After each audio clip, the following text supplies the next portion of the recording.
Ribuan tenaga kesehatan berunjuk rasa menggugat rancangan Undang-Undang Kesehatan Omnibus Law. Massa yang berasal dari 5 organisasi kesehatan, yaitu Ikatan Dokter Indonesia, Persatuan Dokter Gigi Indonesia, Persatuan Perawat Nasional Indonesia, dan Ikatan Apoteker Indonesia, serta Ikatan Bidan Indonesia itu menolak RUU Kesehatan Omnibus Law yang tengah dibahas di DPR RI. Sejumlah pasal yang saat ini sedang digodok pemerintah dan DPR dianggap merugikan tenaga kesehatan Indonesia. Di antaranya pasal yang menyebutkan tenaga kesehatan hanya boleh memiliki satu organisasi profesi. Hal tersebut dianggap kontroversi karena disinyalir akan mengamputasi peran organisasi profesi. RUU Kesehatan juga akan menggodok kedudukan tenaga medis atau tenaga kesehatan dapat dipidana saat melakukan kelalaian. Pasal kontroversi lainnya adalah keberadaan tembakau yang dimasukkan dalam satu kelompok zat adiktif bersama narkotika dan psikotropika.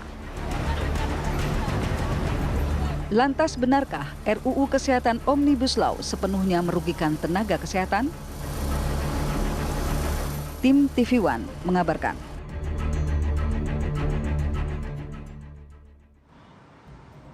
Ya, memang kehadiran atau pembahasan serta penyusunan RUU Kesehatan Omnibus Law ini masih dalam tahap pembahasan dan juga penyusunan. Ini kemudian kalau kita lihat di layar kaca pemirsa, ini adalah pasal RUU Kesehatan yang menjadi polemik.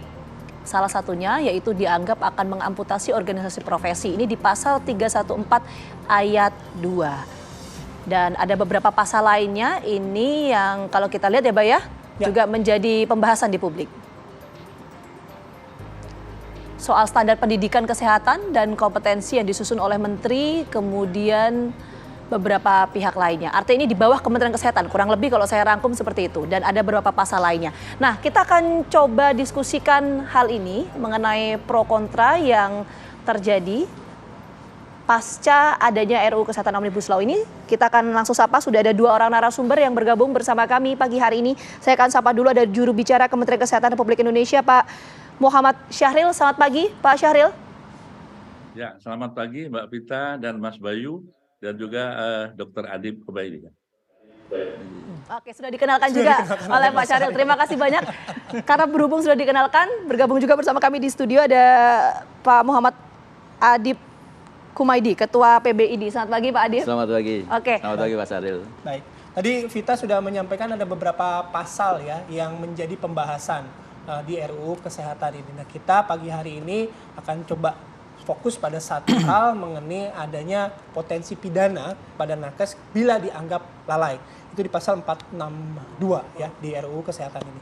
Saya langsung ke Pak Syahril. Pak Syahril, dalam pasal 462 ini ada potensi kemungkinan nakes yang dipidana karena lalai begitu.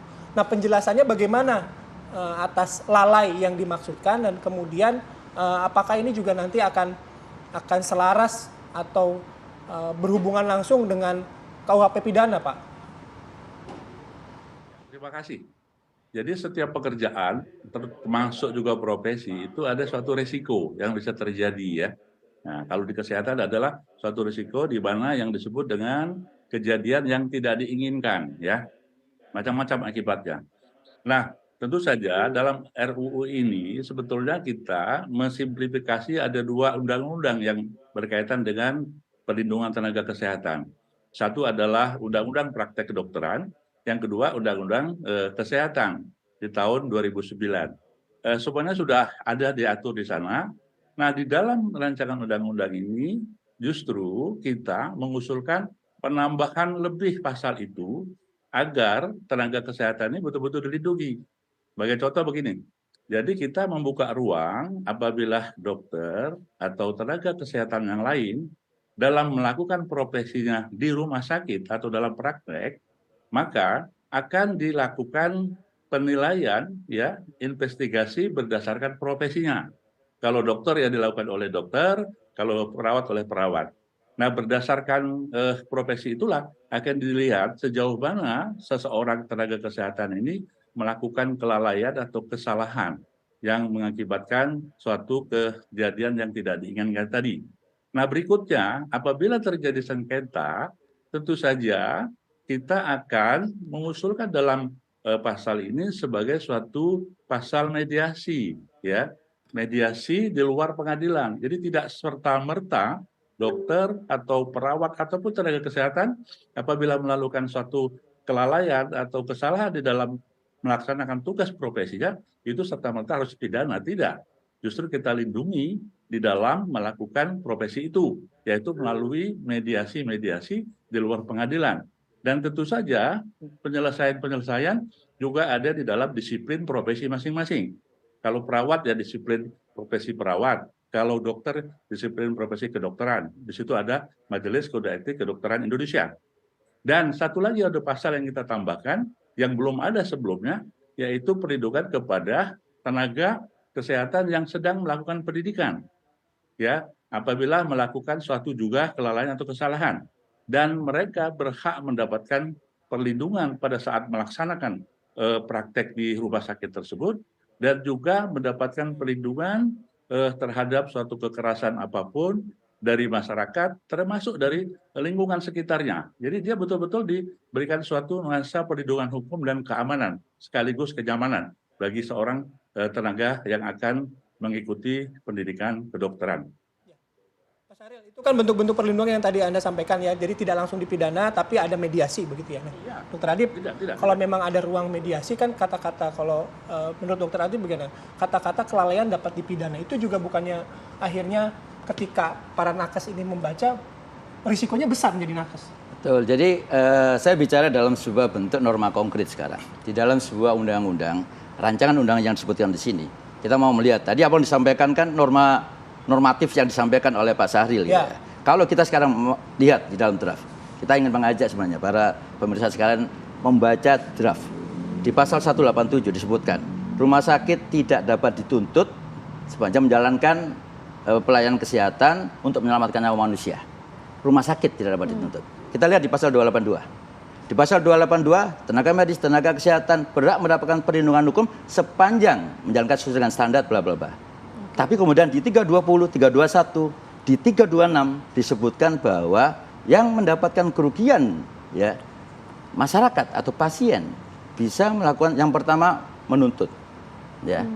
Yang kedua aparat bisa melakukan sebagai upaya mediasi, restoratif justice. Tetapi ada pasal 328 menyebutkan masyarakat bisa melaporkan kepada tadi yang disebutkan konsil atau majelis kehormatan disiplin, tetapi nah di bawahnya tetapi masyarakat juga bisa melanjutkan untuk ke arah masalah pidana dan perdata juga. Nah, ini beberapa lapis yang kemudian menjadi sebuah concern bagi kami. Kenapa? Kalau hanya norma abstrak saja, berhak mendapatkan perlindungan hukum sepanjang menjalankan standar, ukuran standar ini akan bisa berbeda. Kita sekarang pasien kita, semua tenaga medis, tenaga kesehatan sekarang melayani BPJS gitu loh. Dan kita tahu efisiensi pembiayaan di dalam BPJS gitu loh. Kalau kemudian sekarang kita harus menjalankan standar yang kemudian dimaknai oleh masyarakat dan standar yang kemudian dimaknai dalam sebuah tertulis oleh BPJS itu berbeda. Akhirnya apa? Saya akan memeriksa semua. Saya CT scan aja deh semua, takut ada apa-apa nih. Takut dituntut. Saya MRI semua. Apa yang terjadi? Pembiayaan kesehatan berbiaya tinggi. Siapa yang dirugikan? Negara dan rakyat. Gitu. Jadi ini sekali lagi bukan dalam konteks kepentingan daripada profesi, tapi ini adalah kepentingan kesehatan juga. Sehingga yang kita minta adalah, kalau tadi disebutkan rumah sakit tidak dapat dituntut, kenapa dokter sekalian disebutkan tenaga medis, tenaga kesehatan tidak dapat dituntut sepanjang beritikat baik menjalankan praktek profesinya sesuai dengan standar. Itu. Oke, baik. Dok, begini, mungkin untuk memudahkan gitu. Kan kemarin di Lampung ada kasus yang viral, Dok ya. Yes. Ada dokter dipukulin sama pasien karena pasiennya ngerasa nggak sembuh-sembuh gitu Yes. kan. Nah, tapi kan itu adalah subjektivitas dua pihak yang berbeda gitu. Nah, kalau misalnya tadi soal dokter tidak bisa dapat perlindungan hukum dan lain sebagainya, dengan kasus-kasus yang mungkin banyak di Indonesia, implikasinya kalau berangkat dari kasus itu akan seperti apa, Dok? Jadi kan kita harus melihat bahwa tenaga medis, tenaga kesehatan ini kan tenaga strategis. Yes. Kalau kemudian sekarang perlindungan hukum kepada tenaga medis saja, tenaga kesehatan tidak ada, sekarang kita bicara di daerah. Problem-problem yang di daerah bukan berkaitan dengan masalah kesejahteraan saja, bukan. Problem yang berkaitan dengan keamanan. Problem yang berkaitan dengan sekarang kita masuk di dalam satu era namanya era litigius. Masyarakat semakin sadar dan semakin pintar gitu loh. Itu yang kemudian berimplikasi bahwa standar yang akan diminta oleh masyarakat itu juga semakin tinggi. Kalau bisa saya ketemu dokter langsung sembuh gitu loh. Ya. Nah, itu yang kemudian pada saat dokter dan tenaga medis tenaga kesehatan tidak terlindungin, kasus-kasus seperti itu akan banyak. Dan itu udah mulai banyak juga sebenarnya. Jadi perlindungan hukum itu yang Perlindungan hukum dan ya? kepastian hukum ya. Oke, nanti saya mau ke Pak Syahril lagi, bagaimana kemudian RUU Kesehatan ini bisa menjawab mengenai perlindungan dan juga kepastian hukum itu. Tapi nanti usai jeda kami kembali saat lagi untuk Anda. Tetap bersama kami. Oke, saya mau langsung lanjut ke Pak Syahril. Pak Syahril, semangat dari RUU Kesehatan ini kan supaya ada pemerataan tenaga kesehatan, dokter dan lain sebagainya di beberapa daerah. Tapi yang dipertanyakan oleh Pak Adip tadi adalah bagaimana goals itu bisa tercapai kalau tidak ada kepastian hukum di sana. Itu gimana Pak Syahril? Jadi RUU ini kan inisiatif dari DPR yang diserahkan kepada pemerintah, ya. Nah, pemerintah dalam kurun waktu sekitar 3 minggu melakukan dengar pendapat, masukan dari seluruh sektor terkait untuk mengisi, mengoreksi, dan menyempurnakan. Makanya muncul daftar inventarisasi masalah yang sebanyak 3.020-an itu diserahkan ke DPR untuk dibahas. Belum disahkan loh, ya. Nah, dalam kaitan tenaga kesehatan, kami ingin menyampaikan pada kesempatan ini, karena nuansa rancangan undang-undang ini juga sejalan dengan transformasi kesehatan di Indonesia untuk memberikan perbaikan dan peningkatan layanan kesehatan, maka bagaimanapun sistem yang sudah ada, yang kita lakukan di dalam simplifikasi ini, yaitu Undang-Undang Kesehatan dan Undang-Undang Praktek Kedokteran, di sana sudah ada juga menjamin perlindungan hukum kepada dokter dan tenaga kesehatan. Nah, saat ini ditambah pasal itu agar lebih disempurnakan dan menjamin lagi, Mbak. Dan bahkan ditambah tadi yang saya katakan terhadap peserta didik diberikan perlindungan hukum. Nah, kami ingin menyampaikan apa yang disampaikan oleh Pak Adib tadi, Pak ya. Jadi di dalam pasal yang daftar isian inventaris itu ada satu pasal 188 yang sebelumnya juga sudah ada di dalam Undang-Undang Rumah Sakit, yaitu mengatakan rumah sakit itu bertanggung jawab ya secara hukum terhadap semua kerugian yang ditimbulkan ya atas kelalaian yang dilakukan oleh dokter dan tenaga kesehatan. Artinya begini, kalau kita melihat aturan secara umum, hukum ini kan mengatur hak dan kewajiban seluruh bangsa, seluruh elemen, maka masyarakat pun punya hak, punya kewajiban, rumah sakit juga begitu. Nah, khusus rumah sakit yang mempekerjakan dokter dan tenaga kesehatan yang ada di sana, maka berkewajiban juga untuk melindungi secara hukum dan bertanggung jawab terhadap suatu kerugian bahkan atau kelalaian yang dilakukan oleh tenaga medis, dilindungi. Jadi tidak benar kalau rancangan undang-undang ini justru tidak berpihak dan melindungi. Salah betul. Dan ini kami jamin dalam kesempatan ini secara on air ini dapat didengar oleh seluruh masyarakat. Insya Allah rancangan ini memang betul-betul kita ingin lebih perbaikan ke depannya. Hanya saja ini kan rancangan undang-undang ya. Tentu saja nanti akan diturunkan di dalam peraturan pemerintah yang mengatur lebih rinci. Tidak mungkin aturan secara teknis diatur di dalam undang-undang. Jadi harus ada turunan-turunannya secara teknis bagaimana detail-detail tentang perlindungan hukum atau pasal-pasal yang ada di rancangan undang-undang itu. Perlindungan hukum gitu ya, konkretnya bagaimana? Kalau misalnya saya berangkat lagi dari kasusnya Lampung, tadi saya sudah cerita sama Pak Dr. Adib gitu. Ada dokter dipukulin sama pasien karena pasiennya merasa udah berobat kok nggak sembuh-sembuh gitu. Nah, perlindungannya itu di mana? Karena saya ngobrol sama Pak Adib juga tadi, rupanya kasus-kasus seperti itu ketika tenaga kesehatan, katakanlah dokter gitu ya, diintimidasi, dipukul, tidak pernah melapor balik begitu, bahwa ada tindakan kekerasan terhadap dirinya. Nah, dalam RUU ini, dengan kasus-kasus seperti ini, perlindungan hukumnya seperti apa, Pak Syahril? Ya, tadi gini, ini kan ada yang disebut dengan perlindungan profesi ya. Perlindungan profesi itu artinya begini, pada saat dia melaksanakan profesinya, terjadi suatu kelalaian, bahkan menyebabkan suatu kesalahan dan merugikan, maka itu akan diperiksa melalui profesi dulu, tidak langsung ke pidana. Nah, kasus di Lampung agak berbeda, Mas. Yang di Lampung ini kan kriminal nih. Orang memukuli orang, jangankan memukuli dokter, memukulin orang saja, dia masuk kriminal dong. Nah, untuk ini bagus ID ya bersama Kementerian Kesehatan melindungi dan memperjuangkan. Mereka harus dilindungi secara kriminal, bukan lagi secara profesi, karena pada saat itu dia tidak melaksanakan profesinya. tapi melaksanakan tugas tapi tidak dalam hal kelalaian yang disebabkan oleh profesi dia. Jadi kriminal betul. Oke. Orang lain aja kalau dipukuli oleh orang lain dikriminalkan, apalagi orang yang sedang bertugas begitu ya. Pak Syahril sampaikan adalah perlindungan ketika dianggap lalai, begitu ya Pak, kira-kira Pak ya? Ada forum mediasi itu. Ya, jadi begini, supaya clear ya. Jadi yang disebut kelalaian itu adalah sedang melakukan, umpamanya dia sedang praktek ini Pak ya, melakukan tindakan di ruang bedah saja ya, ada suatu kekurangan atau kelalaian atau apa yang menyebabkan suatu hal yang tidak diinginkan tadi ya, bisa menyebabkan sakit, bisa menyebabkan cacat, atau bahkan meninggal, maka itu harus diperiksa secara profesi dulu, tidak serta-merta langsung ke pidana. Berbeda dengan tadi kalau orang dipukuli, itu memang harus ke pidana, tidak lagi harus ke profesi itu perlindungannya ya, Oke. beda. Oke Pak Syahril, Oke. kita tangkap poinnya. Saya mau ke Pak Adip kalau gitu. Kalau soal bicara perlindungan nakes gitu ya Pak ya. Kalau kita bandingkan RUU Kesehatan yang saat ini tengah dibahas dengan Undang-Undang Kesehatan yang sebelumnya sudah ada. Karena kan RUU ini kan mencabut beberapa undang-undang sebelumnya kan. Perbedaan signifikannya apa Pak memangnya Pak? Soal perlindungan nakes ya konteksnya ya. Jadi begini, kalau kita bicara sekarang sebuah rancangan undang-undang baru, Iya. itu harusnya lebih bagus dong. Oke. Tapi kalau kemudian kita telah satu persatu, kami juga mempunyai kepentingan dengan undang-undang kesehatan ini, bukan hanya kepentingan profesi, Oke. untuk kepentingan pelayanan, untuk kepentingan rakyat juga gitu. Pada saat kemudian kita teliti dari undang-undang yang existing, dari semua undang-undang yang kemudian dilebur di dalam undang-undang Omnibus Law ini, tidak ada hal yang urgensi sebenarnya. Jadi Itu undang-undang konteksnya apa? ini, Tidak hal yang urgensi, undang-undang konteksnya ini apa? tidak menjadi undang-undang yang lebih baik daripada undang-undang yang Indikatornya apa? Jadi kalau kita bicara sekarang, Ya. ada namanya undang-undang yang berkaitan dengan undang-undang kesehatan. Undang-undang kesehatan itu lex generalis sebenarnya.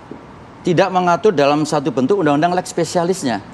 Di lex spesialis ada namanya undang-undang praktek kedokteran, undang-undang keperawatan, undang-undang kebidanan, undang-undang tenaga kesehatan. Yang harmonisasi di dalam undang-undang ini dengan undang-undang kesehatan itu sudah berjalan dengan baik dan itu sudah sudah terimplementasi dalam sebuah peraturan perundang-undangan yang ada. Dengan kemudian undang-undang pemerintah daerah juga terkait dengan distribusi. Yang belum adalah turunan peraturan menteri, peraturan PP yang terkait dengan hal-hal, contoh masalah distribusi sekarang. Turunan dari peraturan menteri berkaitan dengan tugas pemerintah di daerah di dalam tenaga strategis dia pun juga belum ada. Oke. Tadi apa yang disampaikan oleh Pak Syahril tadi, kalau kita mencoba membaca undang-undang, kita jangan kemudian hanya satu pasal. Pasal 187 tadi saya katakan tidak bertanggung jawab dan tidak dapat dituntut. Pasal 188 kemudian dikatakan bahwa rumah sakit kemudian untuk kelalaian dokter juga akan melindungi gitu lah. Nah, ini ada inkonsistensi gitu loh. Oke. Inkonsistensi dan puzzle di dalam pembuatan undang-undang ini yang kemudian membuat penjelasan di dalam undang-undang ini nggak jelas gitu. Oke, itu- Jadi tetap lebih baik daripada undang-undang sebelumnya. Oke, itu kerangka besar yang tadi Ya. disampaikan Dr. Adip. Tapi kalau apa yang argumentasi yang tadi disampaikan oleh Pak Syahril begitu, ketika dianggap lalai, kita balik lagi yang soal lalai itu, gitu. Ya. Lalai, jadi nggak langsung serta-merta dipidana, tapi harus diperiksa dulu secara profesi. Bukankah itu juga sudah bisa mengakomodir, Dok? Nah tadi, makanya kita membacanya jangan satu saja. Di pasal 326, 327, dan kemudian 328, walaupun sudah diperiksa oleh profesi, dalam hal ini bukan organisasi ya, oleh majelis kehormatan, disiplin katakanlah, tapi tidak menghalangi masyarakat untuk melakukan sebuah tuntutan. Itu ada di pasal 328 itu. Nah, kemudian di 326 juga begitu ada. Jadi ini ada inkonsistensi di dalam penyusunan undang-undang. Artinya intinya tetap aja bisa dipidana begitu kan? Betul. Ya. Oke. Dan ini yang kemudian menjadi sebuah kekhawatiran ya karena ini berkaitan dengan keamanan di dalam melakukan pelayanan kita. Oke, terakhir ke Pak Syahril, menanggapi apa yang disampaikan oleh Dr. Adip tadi? Ya, supaya nuansa kita agak lebih adem gitu ya. Jadi ini kan menjadi prolegnasnya DPR ya, program legislasinya pembuatan undang-undang prioritas dalam itu. Jadi artinya kita menghargai dong hak inisiatif DPR. Nah, antara urgensi dan tidak itu yang paling tahu adalah sebetulnya DPR. Nah, kaitannya dengan ini, mungkin di akhir acara ini kami ingin membuat statement mengatakan insya Allah rancangan undang-undang ini akan lebih baik dan apabila ada hal-hal yang dianggap seperti yang disampaikan oleh Pak Adip sebagai Ketua PBID tadi, ada yang kurang, ada yang memang harus diperbaiki, kan masih ada ruang saat ini di dalam pembahasan bersama DPR. Kan RUU ini belum disahkan, sehingga ada ruang untuk itu. Kalau tadi dianggap tidak ini konsensusi dan dianggap tidak itu, ya kita selaraskan saja. Intinya kita ketemukan perbedaan-perbedaan ini. Dan alhamdulillah terima kasih ya kepada IDI yang memang sangat mengkritisi semua hal ini. Dan ayo kita masukkan kritisi-kritisi itu sebagai bagian di dalam penyempurnaan ini yang memang semuanya akan bertujuan baik ya, yaitu memberikan layanan yang terbaik ke masyarakat. Kami yakin, terima kasih ya Pak Adib, saya yakin teman-teman dokter, tenaga kesehatan mempunyai niat yang baik untuk bangsa dan negara ini. Dan apalagi pemerintah, untuk itu kita ketemukan di mana perbedaan itu, kalau ada kekurangan, mari kita sempurnakan dalam diskusi yang saat ini masih ada ruangnya. Terima kasih. Banyak sekali lagi Pak Syahril, Pak Adib Dr. juga Adib terima kasih. sudah hadir. Kita sama-sama mengawal ya pembahasan mengenai Ya. RUU Kesehatan ini hingga nanti disahkan menjadi undang-undang. Ya. Baik, ini menjadi akhir perjumpaan kita di Apa Kabar Indonesia pagi kali ini. Saya Bayu Andrianto. Dan saya Gina Vita, kami berdua pamit undur diri. Selamat pagi, selamat beraktivitas dan sampai jumpa.